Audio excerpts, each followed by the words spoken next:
Time for hot picks. Our guest says that over the past decade, he's had very few holdings in healthcare. A lot of the names trading at elevated prices. But he says more recently that sector has underperformed the S&P, creating lots of opportunities. We're joined now by Alex Fitch, partner, portfolio manager and director of U.S. research at Harris Associates. Thanks very much indeed for joining us. Let's get into your ideas, if that's okay. First off, Centene, it's CNC in New York. What do they do? What attracts you to this stock? Oh, do we have Alex? Okay. Okay. Go ahead, Alex. Yeah, thanks for joining us. Sorry about the glitch there. Tell us, what does Centene do and what attracts you to the stock? Yeah, well, just to start off really quickly, Harris Oakmark, we're long-term value investors. As I heard you mention, we haven't had many holdings in healthcare for a long period of time here. And the reason was that the valuations were reasonably high and we found better opportunities elsewhere. That's been changing in recent years, especially in the highly out of favor parts of the healthcare market, like managed care in particular.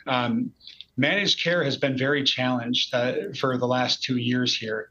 Really been hammered by two things. One, we've had policy shifts that have made for an adverse mix impact. The second is that we've seen this very sharp acceleration in the cost trend in healthcare.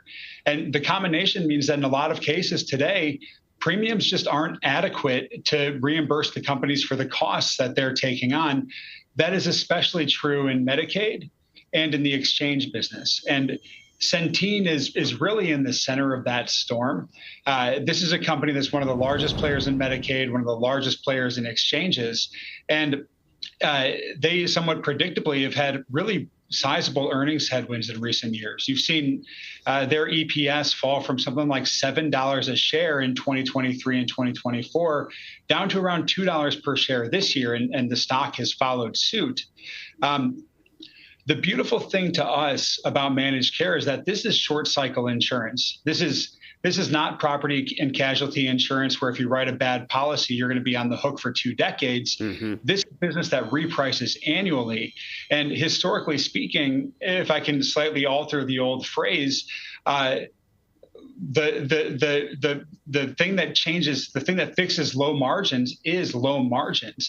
That's what we saw in 2015 when the exchanges were relatively new. We had too much capacity come in, but just 2 years later, we were back at peak margin levels. We saw that in 2020 as well. Today, I think we have all the precursors of that market recovery coming into place. All of the companies in the public market that operate in the exchange business are losing money in that business line today. CVS is saying they're going to exit the market. If you look at Medicaid, the public filings show that everyone across the industry on average is losing money and states are getting more generous on updates. Our opportunity is that investors are hyper-focused on, is the recovery going to be 3 quarters from now or 6 quarters from now? We don't really care when it happens as long as we're being adequately compensated to wait.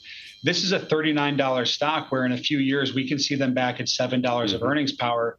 5.5 times earnings feels like that compensation. We're tight for time. Molina Healthcare, what draws you to this one? Molina, similar story to Centene, in the heart of the mess today with Medicaid and exchange exposure, but 2 wrinkles. First, I would say that it's the best managed company in our view in the industry.